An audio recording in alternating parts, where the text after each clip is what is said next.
Hey YouTube, NCG here, bringing you guys the profile that I promised to you lot. It's still in the works, and like I'm trying to find new ways to tweak it and adjust it, and keep it evolving. But this is something I've got for you guys, to as a start off, on my constant updating of DDs. So with all that said and done, here we go. So this is using the new pendulum. This is using the heavy metal foes electromite, which I just recently got IRL. I'm playing around with the pendulum build, and this is what I got for you guys. So to go on with all the DDs, we have the 3 Ragnaroks, 3 Thomas, 1 Orthros, 3 Copernicus, 3 Swirl Slimes, 1 Necro Slime, 3 Lamia, 3 Kepler. So we have 20 DDs. You've got to max out on all of these because these are all important combo pieces, as well as being very useful pendulum monsters to pop with your Thomas to keep your combos going, to keep getting rank 8s onto the board, and just completely overwhelm your opponent. And also just completely abuse electromite and so on and so forth. You've also got to keep these guys because fusion plays and synchro plays are just what DDs are. They like to do everything that they can. So with the pendulum engine, I have the 3 astrograph sorcerer to combo with the electromite as well as Thomas and just everything else. And I've gone for 2 Dark Worms and 1 Gate Zero. Because I have the 2 Shrines and the Foolish Burial, I have technically 3 more copies of Dark Worm. So I should be able to get Dark Worm into the graveyard as soon as I can, to then spread something back out and just get a free pendulum for my electromite. So that's the monsters. There's 26 monsters. And then for the rest of the spells, with 3 Gates, 1 Swamp King, 2 Shrines and a Foolish Burial.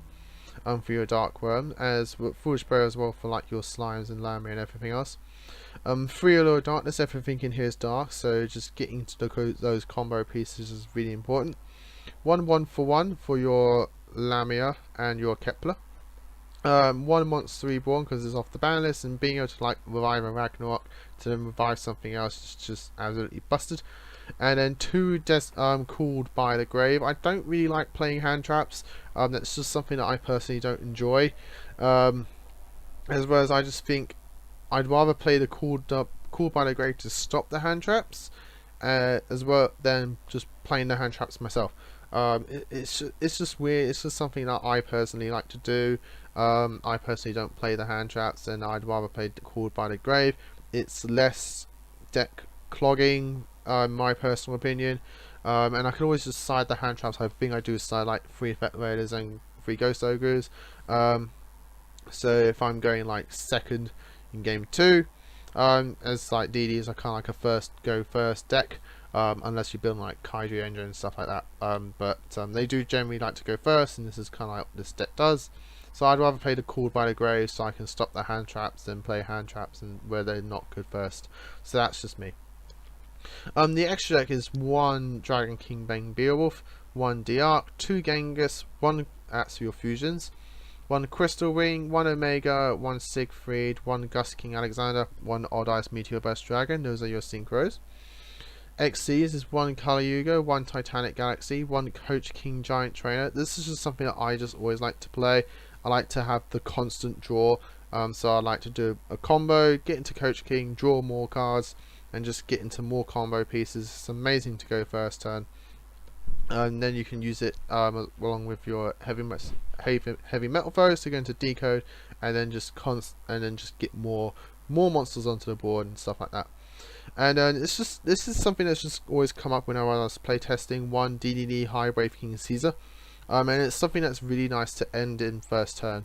If you can end with this first turn, as well as with something like maybe a Crystal Wing or a Siegfried, you're in a very good position, because you've now got 2 warnings of the Caesar, as well as like an effect negation of Crystal Wing or a spell trap negation of Siegfried, or even if you got Titanic as another spell negate. So High Wave King Caesar is something I'll keep testing. If he does keep coming up, then I'll keep him in the deck. If he doesn't, then I'll just take him out and put something else in. And then for links such as the Decode Talker and the Heavy Metal Foes Electromite, If you can't afford Electromite, then you can't really play this kind of certain build. But he's down to like £30 at the moment over here in the UK. So if you can get it, get it. You'd only ever need one of him.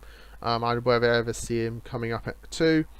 So if you can get it, just get one. You'll be set. Then you'll be fine. You don't need to get any more. The deco token could be anything you want. It could be Skull Dread if you want to go down that route. It can be Borload. It literally be anything that you want. It could even be the Master King Archfiend as well. And down here is just something I'm thinking about using. Also for you US players, you could probably play 1-0 Laplace. It's a pendulum, it's a low scale, it's easy to get out, and you can just get over big threats as well.